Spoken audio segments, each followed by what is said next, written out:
사무엘상 14장 24절부터 오늘 끝절까지 다 증거하겠습니다. 이날에 이스라엘 백성들이 피곤하였으니 이는 사울이 백성에게 맹세시켜 경계하여 이르기를 저녁 곧 내가 내 원수에게 보복하는 때까지 아무 음식물이든지 먹는 사람은 저주를 받을지어다 하였습니다. 그러므로 모든 백성이 음식물을 맛보지 못하고 그들이 다 숯불에 들어간즉 땅에 꿀이 있더라. 백성이 숯불로 들어갈 때에 꿀이 흐르는 것을 보고도 그들이 맹세를 두려워하여 손을 그 입에 대는 자가 없었으나 요나단은 그의 아버지가 백성에게 맹세하여 명령할 때에 듣지 못하였으므로 손에 가진 지팡이 끝을 내밀어 벌집에 꿀을 찢고 그의 손을 돌려 입에 대매 눈이 밝아졌더라. 그때에 백성 중 한 사람이 말하여 이르되 당신의 부친이 백성에게 맹세하여 엄히 말씀하시기를 오늘 음식물을 먹는 사람은 저주를 받을지어다 하셨나이다.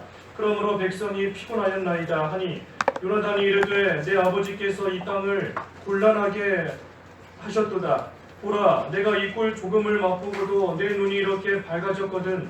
하물며 백성이 오늘 그 대적에게서 탈취하여 얻은 것을 임의로 먹었더라면 블레셋 사람을 살육함이 더욱 많지 아니하였겠느냐.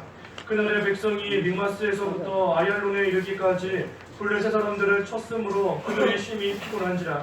백성이 이에 탈취한 물건에 달려가서 양과 소와 송아지들을 끌어다가 그것을 땅에서 잡아 핏째 먹었더니 우리가 사울에게 전하여 이르되 보소서 백성이 고기를 핏째 먹어 여호와께 범죄하였나이다.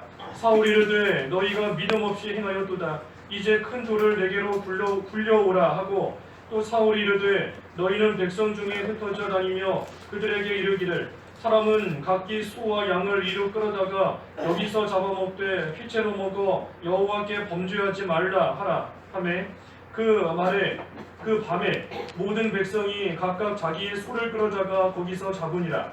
사울이 여호와를 위하여 제단을 쌓았으니 이는 그가 여호와를 위하여 처음 쌓은 제단이었더라. 이 부분은 읽어가면서 쭉 증거하겠습니다. 24절에서 끝절 52절까지 본문이고 제목은 사울의 맹세입니다. 사울의 맹세.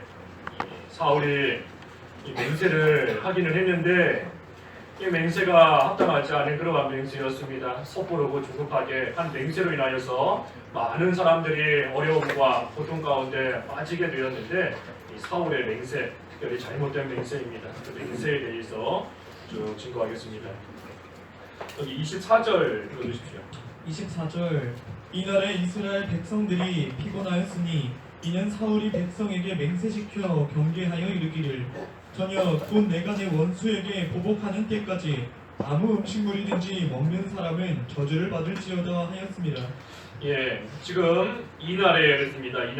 이날은 우리 지난 시간에 살펴본 대로 이 사울과 이스라엘이 그 블레셋 사람들 가서 이제 치려고 갔던 그러한 때를 가리킵니다.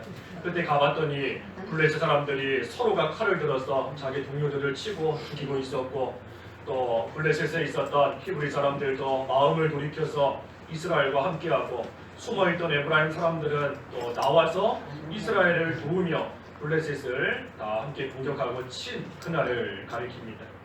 이날에 이스라엘 백성들이 피곤하다 그랬어요. 얼마나 피곤하겠어요. 전쟁했는데 전쟁을 하고 난 다음인데 얼마나 피곤하겠습니까? 그런데 이때에 피곤한 때에 참으로 음식을 잘 먹고 쉬어야 힘이 날 터인데 오히려 사울이 지금 정반대로 하는 겁니다. 내가 보복하는 때까지 아무 음식물이든지 먹는 사람은 저주를 받을 것이다. 음식을 먹는 자는 저주를 받을 것이다 하며 이 사울이 지금 맹세했습니다. 이 사울이 원수를 갚을 때까지 음식을 먹지 마라 하고 나아간 것은 사실 사울 입장에서는 금식하면서 이 전쟁을 하려고 했던 그러한 마음인 겁니다.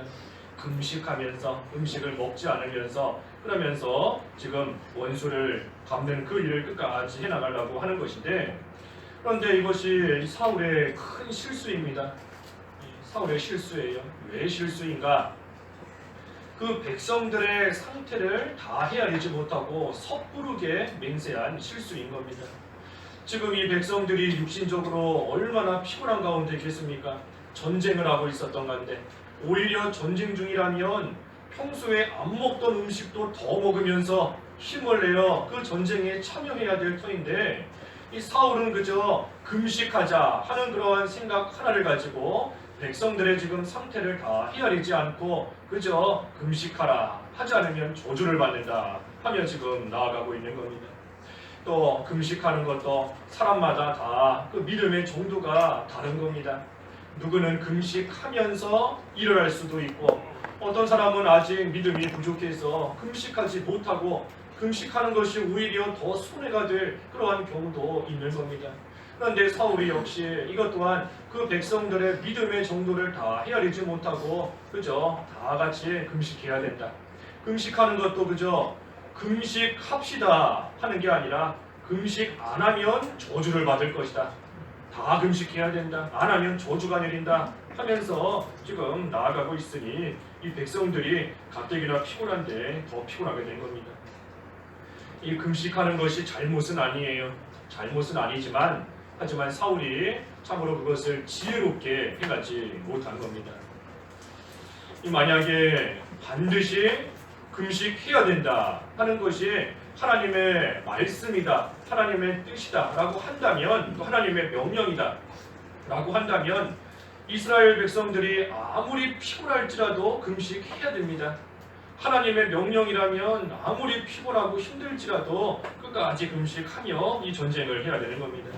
하지만 그것이 아니고 그저 지금 상황에서는 금식을 하면 좋지만 못한다고 해도 그것이 죄가 아닌데 하면 좋은 거예요. 하면 좋지만 못한다고 해도 그게 죄가 아니고 정죄할 수 없는 그러한 일인데 그런데 그것을 지금 사울은 저주까지 퍼부으면서 맹세를 하고 있는 겁니다.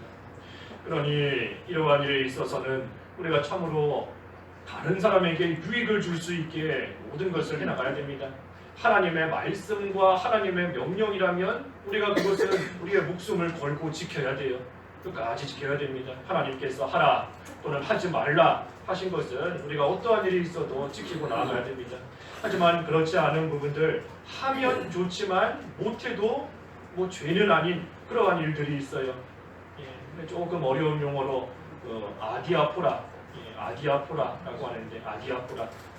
이 진리에 관한 것은 아닙니다. 진리에 관한 것은 아니지만 하면 좋고 하지만 못해도 죄가 되지는 않는 그런 것을 아디아포라라고 하는데 그러한 것들에 대해서는 우리가 다른 사람에게 덕을 끼치고 유익을 줄 수 있는 그 안에서 모든 것을 하든지 하지 않든지 해야 되는 거예요. 그리고 뭐 예를 들어서 그리고 옛날에 아영교회에서 목사님 때는 뭐 다 머리도 남자는 빡빡 자르고 또 저고리 입고 그랬다고 하죠. 머리 안 자른다고 해서 진리에 어긋나는가? 그렇지 않은 겁니다.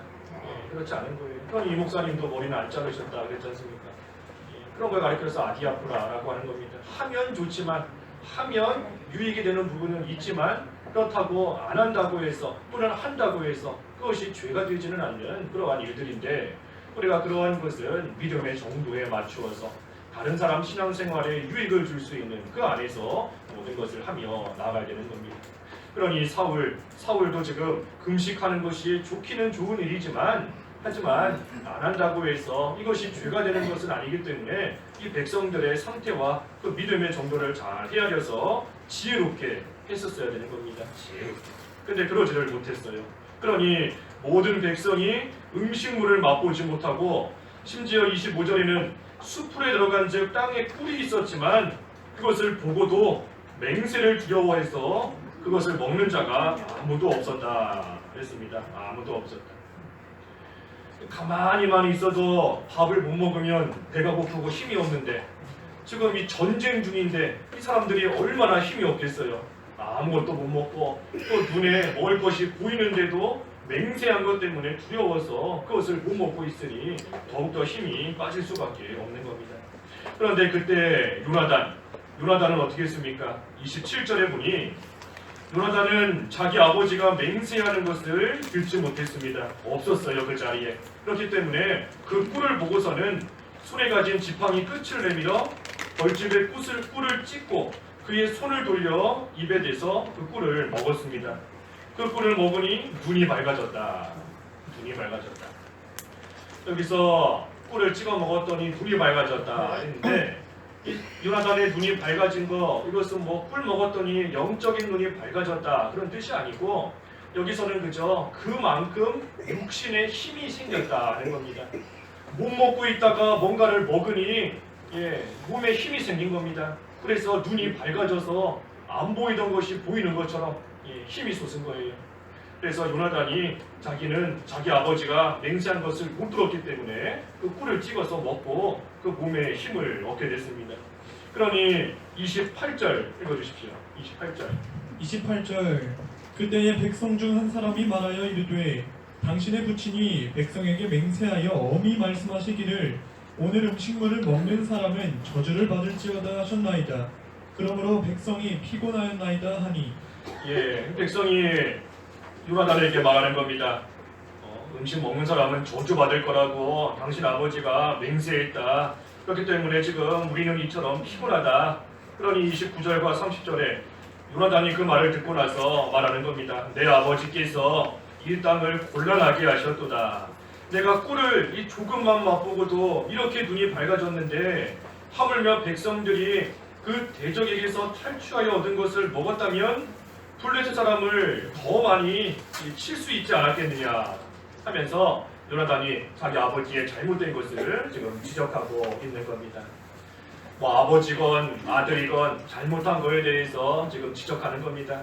아무리 아버지라 할지라도 사람들이 한 말에 대해서 왜 우리 아버지한테 뭐라 하느냐, 왜 우리 아들에게 뭐라 하느냐 하지 않고 분명히 잘못된 것은 잘못되었다고 자기 아버지이지만 요나단은 지금 그것을 다 백성들에게 말하고 있는 겁니다. 그런데 31절 그날에 백성이 믹마스에서부터 아얄론에 이르기까지 블레셋 사람들을 쳤으므로 그들이 심히 피곤한지라. 이 백성들이 지금 가뜩이나 피곤하고 배고픈 상태인데 그런데도 블레셋 사람들을 가서 쳐서 그들을 이겼습니다. 그러니 이것은 하나님이 해주신 거예요. 이스라엘 백성들이 지금 먹지 못하고 힘이 없어서 다 지치고 피곤한 가운데 있는데도 그런데도 전쟁에서 이긴 것을 보면 이것은 하나님께서 이기게 하신 겁니다. 그러니 우리 지난주에 6절에서 본 요나단이 고백한 것처럼 여호와의 구원은 사람의 많고 적음에 달린 것이 아니다. 하나님께 달려있다 하는 그 말씀처럼 하나님께서 이기게 하신 겁니다. 육신적으로 볼 때에는 이길 수 없어요. 피곤하고 지친 가운데 있는데 무슨 힘이 난다고 싸워서 이기겠습니까? 하지만 하나님께서 이기게 하신 겁니다. 그런데 문제는 32절인 겁니다. 문제는 32절 읽어주십시오.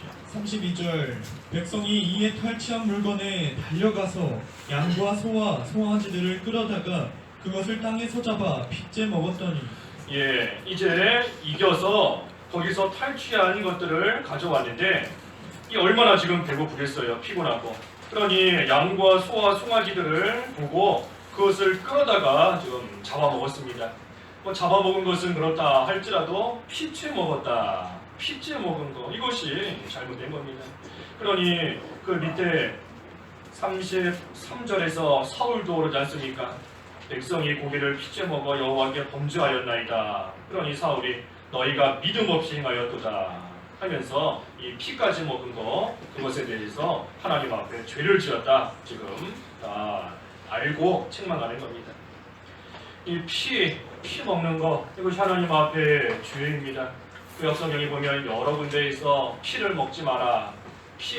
피는 그 안에 생명이 있기 때문이다. 여러 군데 있습니다. 창세기 9장 4절 말씀에도 그랬고 또 레위기 17장 11절에도 그렇고 또 신명기에도 그렇고 그리고 한 군데만 좀 보죠. 레위기 17장 11절 레위기 17장 11절 읽어주십시오.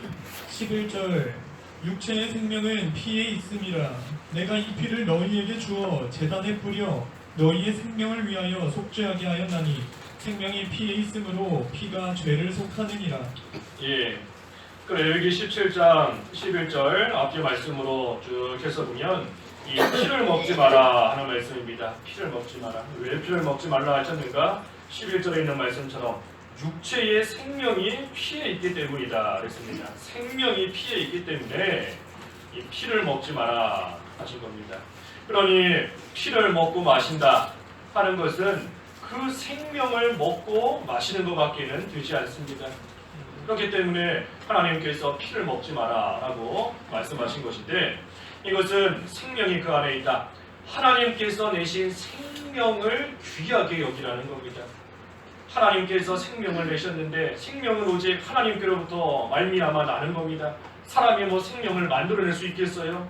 오직 하나님께서 생명을 내시는 건데, 하나님이 내신 그 생명을 파괴하지 마라, 그 생명을 없애지 마라 하는 뜻에서 피 먹지 마라 하고 말씀하신 겁니다.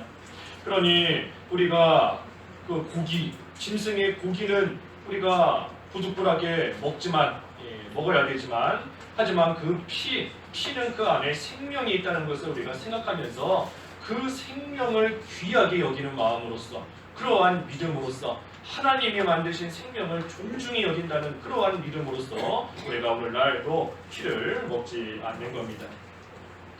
또 여기 17절에 보니 생명이 피에 있으므로 피가 죄를 속하느니라 했습니다. 피가 죄를 속하느니라. 이것이 피를 먹지 않는 또 한 가지 이유예요. 피를 왜 안 먹는가? 먼저는 생명이 피에 있기 때문이고, 두 번째는 그 17장 11절 뒤에 있는 말씀대로 피가 죄를 속하느니라. 피가 죄를 속하기 때문인 겁니다. 죄를 속하기 때문에. 우리가 죄로 인해서 다 죽어야 되는데, 이 속죄 제물의 피, 그 피로 인하여 우리의 죄가 용서를 받고 깨끗하게 되는 겁니다. 그러니 우리의 죄를 속한 그 피를 또한 존중하게 여기는 겁니다. 이것은 궁극적으로 예수 그리스도께서 오셔서 우리를 위해 흘려주실 그 구속의, 그 대속의 피를 가리키는 겁니다. 그러니 예수님께서 나를 위해 흘리신 그 피가 얼마나 귀한 것인가, 그것을 생각할 때에 또한 우리는 피를 그저 한낱 음식으로 생각하면서 먹고 마시는 그러한 가운데 들어가지 말라는 겁니다. 예수 그리스도의 피를 귀하게 여기는 그러한 믿음으로써 피를 먹지 않는 거예요. 또 생명을 귀하게 여기는 그러한 믿음과 마음으로써 우리는 피를 먹지 않는 겁니다. 그렇기 때문에 구약시대뿐만이 아니라 신약시대, 오늘날도 우리는 피를 안 먹는 것이 하나님 앞에 올바른 일입니다. 구약시대에는 피를 먹지 않았지만 이제는 신약시대이니 피 먹어도 된다 하는 거 합당치 않은 겁니다. 왜냐하면 신약시대에서 분명히 피 먹지 말라 그랬죠. 예루살렘 공회에서 결정한 겁니다. 사도행전 15장 28절 29절 쭉 말씀해 보면 예루살렘 공회에서 네 가지 금한 게 나옵니다. 그 네 가지가 뭐지요? 네 가지. 그렇죠. 우상의 제물 먹지 않는 거고, 또 그렇죠. 피 먹지 않는 거고, 또 목매어 죽인 거, 그리고 또 한 가지 뭐죠? 우상의 제물 했고, 마지막 한 가지 그렇죠. 음행. 그래서 네 가지를 금한 겁니다. 예루살렘 공의회에서 네 가지. 우상의 제물 먹지 않고, 피를 먹지 않고, 목매어 죽인 그러한 짐승 먹지 않고, 그리고 음행을 하지 않는다. 예루살렘 공의회에서 네 가지 정한 겁니다. 그렇기 때문에 우리가 오늘날 신약 시대에도 이것을 잘 지키며 나아가는 것이 성경대로 나아가는 겁니다. 그런데 어떤 사람들은 이 사도행전 15장에 나오는 예루살렘 공의회 네 가지 결정을 가리켜서 이것은 그 시대, 사도 바울 그 시대, 예루살렘 공의회가 열렸던 그 시대에만 해당되는 말씀이다. 그러니 오늘날 우리와는 상관이 없다 하면서 피 먹어도 된다 하고 주장하는 사람들이 많이 있습니다. 넓게 보면 우리 자유주의적인 그러한 또 태도가 그러한 태도인 것이고 참으로 많이 있어요. 그 시대에만 관련된 것이다. 그 자유주의가 이 19세기 후반에 이제 처음 생겨서 지금까지 이어지고 있는데, 우리나라의 자유주의가 들어왔어요. 오래전에 들어온 겁니다. 언제 들어왔는가? 뭐 일제시대 때 옛날에 들어왔지만, 특별히 자유주의가 우리나라에서 본격적으로 태동하게 된 것이 1934년 23회 총회 때입니다. 1934년 제23회 총회 때 그때 저기 그 함경북도 성진이라는 곳에 그 중앙교회가 있는데 김충배 목사님이라는데 그분이 고린도전서 14장에 보면 여자는 교회에서 잠잠할지니라 하는 말씀이 나옵니다. 그런데 그 말씀을 가리켜서 이것은 만국 불변의 진리가 아니고 그 고린도 지역, 그 지역의 그 시대에 해당되는 말씀이다 하고 주장하면서 이 성경의 영원성 그리고 절대성을 무시하고 나아갔던 겁니다. 그것이 23회 총회에서 처음으로 불거졌어요. 그렇기 때문에 그때부터 우리나라에는 이제 이 자유주의 신학이 이제 본격적으로 조금씩 들어오게 된 겁니다. 그들의 주장은 그건 겁니다. 지금도 말했지만 그 성경에 나오는 말씀들 그것은 절대적인 것이 아니다. 상대적인 것이고 그 시대에 특정한 인물들에게만 하나님이 주신 그러한 교훈일 뿐이다 하는 것이 주장이에요. 그러니 아까 사도행전 15장에 나오는 네 가지 우상의 제물 피 목매어 죽인 거 음행하는 거 그것도 우리에게 해당되는 것이 아니다. 그것은 그저 예루살렘 공의회 그 시대에 그때에만 주신 그러한 교훈이다 하며 나아가기 때문에 지금은 피를 먹어도 된다 하는 겁니다. 하지만 우리는 결코 그렇게 믿지 않습니다. 하나님의 말씀, 성경 말씀은 영원성을 지니고 있어요. 하나님 말씀은 영원한 진리이고 절대적인 진리인 겁니다. 그러니 하나님께서 성경에서 하라 하신 것은 영원토록 우리가 해야 되는 것이고 하지 말라 하신 것은 또한 영원히 하지 않아야 됩니다. 단지 구약시대에 나오는 의식법과 시민법은 실체 되시는 예수님으로 말미암아 폐지된 것뿐이지 하나님의 말씀은 영원토록 절대적인 진리인 겁니다. 그러니 우리가 요즘에도 교회 다닌다 하면서 이 피 먹는 사람들 많이 있습니다. 많이 있어요. 하지만 그거 성경에 다 위반되는 건 줄 알아야 됩니다. 구약 시대에나 신약 시대에나 하나님께서 우리에게 주신 분명한 말씀이고 명령인 줄 알아야 돼요. 그 사도행전 15장에도 쭉 보면은 28절 그 앞에도 보면은 성령께서 이것을 주셨다 그랬습니다. 성령께서 이 네 가지를 우리에게 주신 것이다. 그러니 사람이 만들어낸 것이 아니고 하나님께서 이 네 가지를 오늘날 우리에게까지도 하나님의 명령으로 주신 겁니다. 그래서 어찌됐든 피를 먹는 것은 구약시대뿐만이 아니라 오늘날도 피 먹으면 하나님 앞에 죄인 줄 알아야 됩니다. 피 먹지 않아야 돼요. 그런데 이 무리들이 지금 너무 배가 고파서 짐승들을 잡아다가 피를 빼낼 겨를이 없는 것 같습니다. 그냥 피째 지금 다 먹고 있습니다. 그러니 사울이 33절에 큰 돌을 불러와라. 그래서 그 돌 위에서 짐승을 잡아먹되 대신에 피는 먹지 마라 하면서 사울이 백성들에게 쭉 말했습니다. 이것을 보면 이 사울이 하나님을 아주 안 섬기는 사람은 아닙니다. 하나님을 완전히 섬기지 않는, 완전히 안 섬기는 그런 사람은 아니에요. 여기 보면 하나님 앞에 죄를 지었다, 믿음 없이 행했다 하는 것을 보면 이 하나님을 두려워하기도 하는 것이고 또 하나님 앞에 여기 제단을 쌓았다 했는데 제단도 쌓을 줄 아는 그러한 사람인 겁니다. 하지만 중요한 것은 이 사울이 하나님을 두려워한다 하지만 진정으로 두려워하지는 않습니다.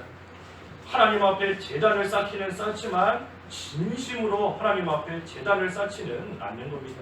그러한 모습이 우리 앞에 13장에서도 우리가 보았고 또 이제 이후로도 15장 이후로도 이 사울의 그 믿음이 진정한 믿음이 아니구나 하는 그 모습이 앞으로도 계속해서 나오는 겁니다. 36절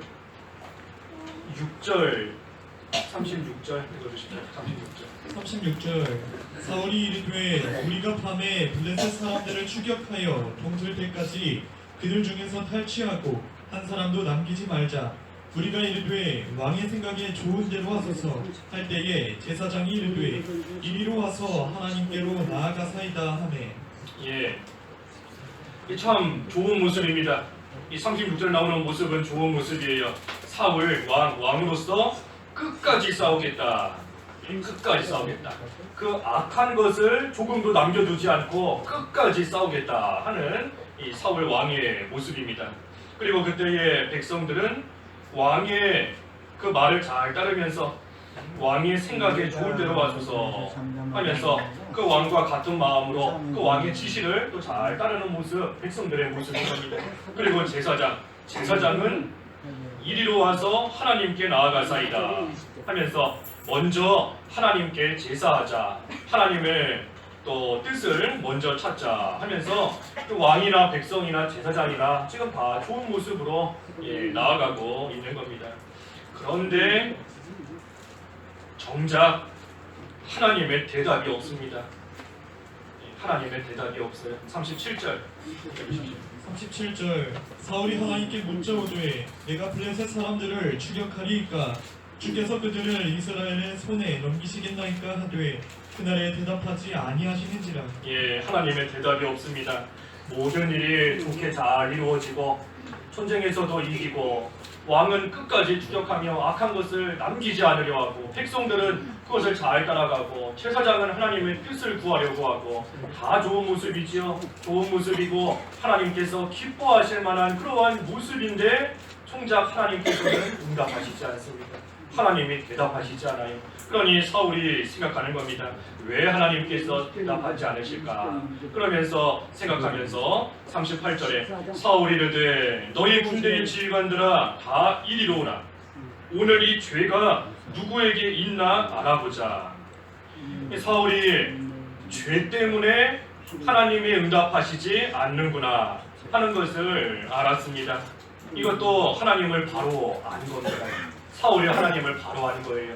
우리가 이처럼 잘한다고 하는데도 하나님이 대답하시지 않는 것을 보니 이것은 분명히 우리 가운데 죄가 있기 때문이다. 죄가 있으니 하나님이 응답 안 하시는 것이다. 이 사울이 또 그것 또한 바로 깨달은 겁니다. 그러니 그 죄 지는 사람을 찾아서 죽이겠다 하고 또 맹세합니다. 또 맹세해요. 39절에 이스라엘을 구원하신 여호와께서 살아계심을 두고 맹세하노니 내 아들 요나단에게 있다 할지라도 반드시 죽으리라 하되 모든 백성 중 한 사람도 대답하지 아니하매 그랬습니다. 죄 지은 사람을 죽이겠다. 이 사울이 또 맹세하는 겁니다. 이 사울이 옳다 하고 생각하는 그 일에 대해서 지금 너무나 과격한 겁니다. 너무나 과격하고 너무나 조급하게 나가는 거예요. 금식 안 하면 다 저주받을 것이다. 죄 지은 사람은 내 아들이라도 반드시 죽이겠다 하면서 앞뒤 생각도 않고 자기가 생각하는 올바른 일이다 하는 거에 대해서 지금 너무 급하게 과격하게 나아가는 겁니다. 아무리 좋은 일이다, 아무리 올바른 일이다 할지라도 우리가 신중하지 못하면 그 가운데 실수가 생길 우려가 많이 있습니다. 아무리 올바른 일이어도 신중해야 돼요. 신중하게 한 번 더 생각해보고 한 번 더 헤아려보고 모든 것을 신중하게 깊이 생각하고 모든 것을 해야 되는 겁니다. 그렇지 않으면 특별히 맹세까지 한 것인데 맹세하고 난 다음에 그것을 어찌 주워 담겠어요. 말 한마디 하고 나면 주워 담을 수 없는 겁니다.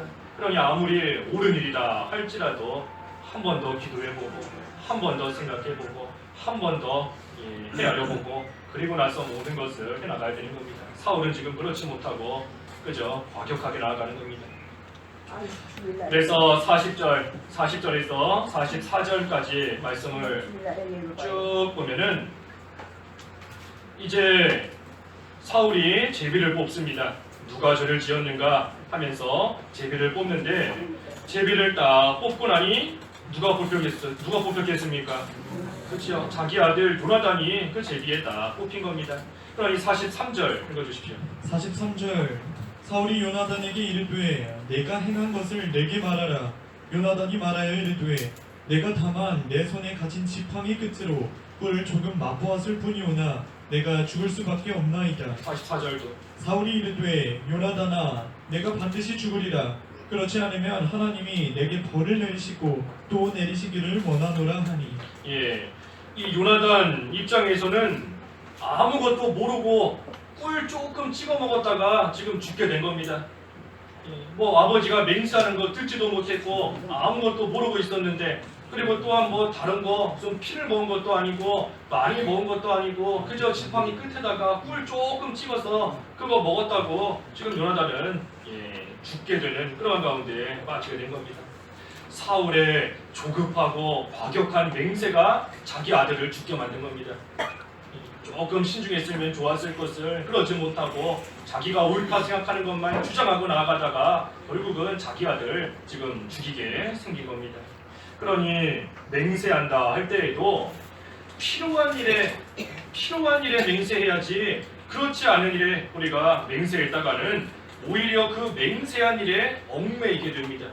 맹세한 일에 얽매이게 되면 이후에 가서 그것이 아니라 이게 올바른 것이다 알게 될지라도 자기가 맹세한 것에 자기 스스로 얽매이게 되고 그 맹세한 것이 자기에게는 독이 되어버리는 겁니다. 독이. 그러니 우리가 하지 않아야 될 맹세 할 필요 없는 것이고, 오직 반대로 보면 해야 될 일에 우리가 맹세해야 돼요. 해야 될 맹세가 뭔가 하나님 앞에 하는 겁니다. 하나님을 내가 잘 섬기겠습니다. 이제는 내가 어떤 일이 있어도 하나님을 순종하며 하나님께 순종하며 하나님을 잘 섬기겠습니다. 이제는 내가 죄를 멀리하는 생활 하겠습니다. 이제는 하나님의 뜻대로 살아가겠습니다. 하나님 앞에 우리가 맹세하며 하나님 앞에서 올바르게 살아가야지, 그렇지 않고 그저 쓸데없는 괜한 일에다가 성급하게 맹세하게 되면 그만큼 고통을 당할 일이 생깁니다. 고통을 당해요. 사울도 급한 맹세에다가 얼마나 고통당하는 겁니까? 자기 아들이 지금 죽게 되는데 고통당하는 것이고, 이스라엘 백성들은 음식을 못 먹게 만들고 피곤하게 만들고 지치게 만들고 여러 가지 면에서, 또 그러다가 괜히 피까지 먹게 만드는, 죄짓게 만들고 여러 가지 면에서 요나단은 죽게 만들고 고난과 고통을 당하는 겁니다. 그러니 해야 될 그러한 일에 맹세해야지, 그렇지 않은 것에는 하나님 말씀대로 그저 예 하는 것은 예, 아니요 한 것은 아니요, 거기서 지나치지 않고 그 안에서 우리가 모든 것을 지혜롭고 슬기롭게 신중하게 해나가야 되는 겁니다. 45절과 46절. 45절 백성이 사울에게 말하되 이스라엘의 이 큰 구원을 이룬 요나단이 죽겠나이까? 결단코 그렇지 아니하니이다. 여호와의 살아계심을 두고 맹세하옵나니 그의 머리털 하나도 땅에 떨어지지 아니할 것은 그가 오늘 하나님과 동역하였음이니이다. 하여 백성이 요나단을 구원하여 죽지 않게 하니라. 사울이 블레셋 사람들 추격하기를 그치고 올라가매 블레셋 사람들이 자기 곳으로 돌아가니라. 이 요나단이 지금 죽게 되었습니다. 그런데 요나단이 어떤 사람이에요? 참으로 의로운 사람입니다. 의로운 사람. 지난 시간에 보았지만 자기 안위보다도 하나님의 일을 더 생각하고 하나님 나라를 더 귀하게 여기는 그러한 요나단이었습니다. 또 요나단이 지난주에 어떻게 해서 그 전쟁에서 승리했죠? 세 가지 지난주에 보았는데 세 가지 승리의 비결이 있었죠. 세 가지 뭐였습니까? 세 가지. 그렇죠. 하나님의 뜻을 찾고 하나님의 믿음을 가져가고, 그리고 세 번째 용감하게, 두려워하지 않고 용감하게 나아갔던 그러한 요나단이에요. 그런데 이랬던 요나단인데 이 요나단이 사울의 섣부른 맹세로 인해서 꿀 찍어 먹었다고, 그걸로 인해서 요나단이 죽는다라고 하면 그것은 하나님 나라의 큰 손해가 아닐 수 없습니다. 무슨 꿀 찍어 먹은 것이 하나님의 말씀을 어긴 죄다라고 한다면 뭐 꿀이 아니라 물 한 모금 찍어 먹었어도 죽어야 됩니다. 하나님이 먹지 마라 했으면 죽어야 돼요. 그런데 지금 요나단은 그것이 아니고 자기 아버지가 섣부르게 맹세한 그 맹세에 지금 반하기 때문에, 그것 때문에 지금 죽을 위기에 처하게 된 겁니다. 그런데 이 요나단이 참으로 의롭고 귀한 사람인데, 이러한 사람이 하나님의 말씀을 어겨서 죽는 것도 아니고 맹세로 인하여서, 그것도 섣부르고 조급한 그러한 맹세로 인해서 죽는다라고 하면 그만큼 손해가 되는 겁니다. 하나님 나라에도 손해고 이스라엘 백성에게도 큰 손해가 될 수밖에 없어요. 그러니 백성들이 사울에게 말하는 겁니다. 요나단을 살려야 된다. 죽이면 안 된다. 그러면서 백성들이 요나단을 살린 겁니다. 이것을 보면 이 사울보다도 백성들이 더 지혜로운 겁니다. 사울보다 백성이 더 지혜로워요. 그러니 사울 입장에서는 어떻겠습니까?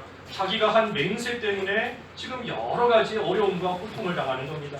앞에서 증거한 대로 자기 아들을 죽이게 생겼고 백성들 고생하게 만들고 또 자기가 왕인데 왕으로서 분명히 내 아들이라도 반드시 죽이겠다 그랬는데 지금 아들을 백성들의 요구에 의해서 죽이지 않게 됐으니 자기가 한 말이 뭐가 되겠습니까? 그러니 또 왕으로서의 그만큼 권위도 또 떨어지는 겁니다. 사울이 괜한 맹세에다가 이와 같이 여러 가지 면에서 많은 손해를 지금 보게 된 겁니다. 그런데 이제 거의 끝으로 47절과 48절에 보니 이 사울이 이스라엘 왕위에 오른 후에 사방에 있는 모든 대적 곧 모압과 암몬 자손과 에돔과 소바의 왕들과 블레셋 사람들을 쳤는데 향하는 곳마다 이겼고 용감하게 아말렉 사람들을 치고 이스라엘을 그 약탈하는 자들의 손에서 건졌더라. 사울이 가는 곳마다 이겼다 그랬습니다. 가는 곳마다 이겼다. 사실 하나님 앞에서 합당하지 못한 그러한 모습이 많은 사울인데 그런데 전쟁하기만 하면 이기는 겁니다. 가는 곳마다 이기고 무엇을 하든 승승장구하며 잘 되는 거예요. 앞에서 그 블레셋과의 전쟁에서 사울이 하나님 앞에 큰 죄를 지었었습니다. 무슨 죄 지었죠? 제사장이 아닌데 자기가 제사를 지냈죠.